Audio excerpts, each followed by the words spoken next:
I think generally speaking, you can't be as risk aggressive when you have kids. When you're younger, look, if you screw up here, you're likable enough that you can probably find couches to live on for 2 years if you needed to. If you just got in over your skis, you could find a way to dance. When you're young, you can dance between the raindrops. I lived in New York. I had two roommates. When I started my business, my girlfriend paid our rent, and because I didn't have kids or dogs.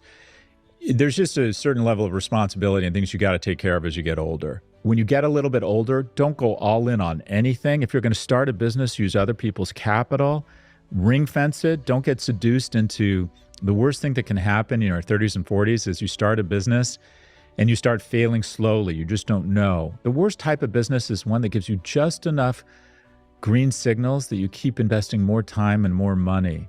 Like red envelope, that's what people know me for. That's the worst thing that can happen to somebody because it failed slowly. It failed over 11 years.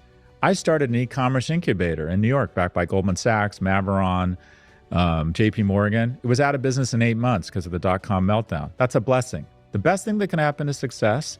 The second best thing is fast failure. The worst thing that can happen to you is slow failure. You can't have slow failure in your 30s and 40s. So you want to make sure that if you go in on something, you ring fence it.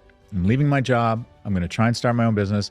I'm going to spend 2 years doing it, a certain amount of capital, no more than maybe 10, 20% of my capital, because hitting a wall and failing at 50 is much more devastating than hitting a wall or failing at 25 or 30. You can get up again. You're fine.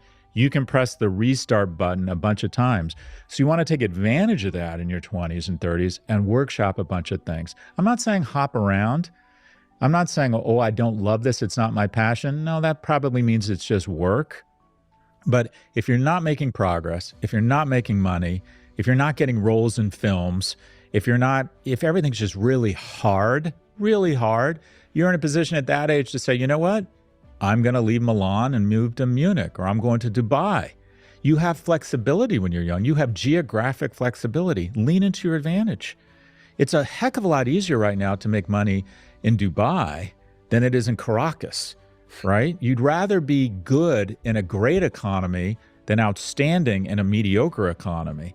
You have geographic flexibility. Lean into your advantages, your flexibility, your ability to recover, your ability to workshop.